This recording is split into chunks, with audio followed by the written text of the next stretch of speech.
అందరికన్నా సులభుడు ఎవరంటే ఆరాధనలో విఘ్నేశ్వరుడే. మీరు పసుపు ముద్ద తెచ్చి ఇలా పెట్టారనుకోండి, దానికి ఒక బొట్టు పెట్టారనుకోండి, అంతే, అదే విఘ్నేశ్వరుడు. దానికి మూర్తి కానీ పూర్ణకుంభం కానీ ఏం అక్కర్లేదు.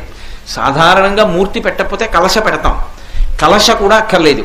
ఓ ఆకేసి ఇంత పసుపు ఇలా ముద్ద చేసి పెట్టి దానికి ఒక బొట్టు పెట్టారనుకోండి, అది విఘ్నేశ్వరుడు అంతే.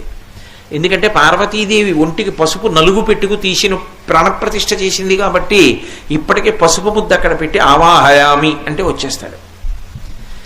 అంత తేలికగా వస్తాడు, అంత తేలికైన పూజ పొందుతాడు. ఆయనకి చాలా తేలికగా పూజ చేయడానికి అవకాశం ఉన్నంతగా ఎక్కడా ఎవరి విషయంలో ఉండదు. ఆయన గరికతో పూజ ఇష్టపడతాడు. గరిక దొరకంది ఎక్కడ నాకు చెప్పండి.